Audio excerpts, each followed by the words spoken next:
புதுக்கோட்டை அம்மன் காசு. JR divine plus நேயர்களுக்கு அன்பு மாலை வணக்கம். நம்ம சேனலில் இன்றைக்கி பார்க்க போகிறது நோயோர் காயின்ஸ் பகுதியில் புதுக்கோட்டையில் வெளியிடப்பட்ட அம்மன் காசு. பிரிட்டிஷ் ஆளுகைக்குட்பட்ட பகுதிகளில் பார்த்திங்க அப்படின்னா இந்திய அளவில் இந்தியன் பிரின்ஸ்லி ஸ்டேட்ஸ் வெவ்வேறு பகுதிகளை தனி ஆளுமைக்குட்பட்ட பகுதிகள்னு பார்த்திங்கன்னா மொத்தமாக 486. அதாவது இந்த 3 நூற்றாண்டில் கடந்த 2019 அந்த நூற்றாண்டில் பார்த்திங்க அப்படின்னா 456 தனி நாடுகள். இந்த தனி நாடுகளில் பார்த்திங்கன்னா சவுத் இந்தியாவை பொறுத்த வரைக்கும் ஹைதராபாத்துக்கு கீழே கேரளாவில் கொச்சின், திருவாங்கூர்.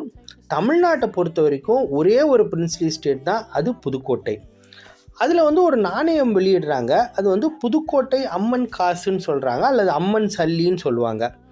அதில் முன்னாடி உள்ள பகுதிகளில் பிரகதாம்பாள் அம்மன் காசு, அம்மனோட படம் போட்டிருக்கோம். பின்னாடி விக்ட்ரி, விஜயா அப்படின்றது தெலுங்கில் எழுதியிருக்கும். இதோட ஹேண்ட்ஸ்ட்ரக் காயின்ஸ்ன்னு பார்த்தீங்க அப்படின்னா 16, 17ஆம் நூற்றாண்டுலேருந்தே வெளியிடப்படுது. அதுக்கப்புறம் கல்கட்டாவில் வெளியிடுறதுக்கு மெஷின் ஸ்ட்ரக் காயின்ஸ் கொடுக்குறாங்க. அதுக்கப்புறமா 1757 இருந்து 1850 என்ன பண்ணுறாங்கன்னா பிரிமிங்ஹாம், அதாவது ஹீட்டன் அண்ட் சன்ஸோட பிரிமிங்ஹாமோடைய மின்ட் மெஷின் ஸ்ட்ரக் காயின்ஸாக வருது. இதில் இந்த வகை நாணயம் தமிழ்நாட்டில் ஒரே ஒரு பிரின்ஸ்லி ஸ்டேட் இருக்கிறதுனால மிக அரிய வகை நாணயம்.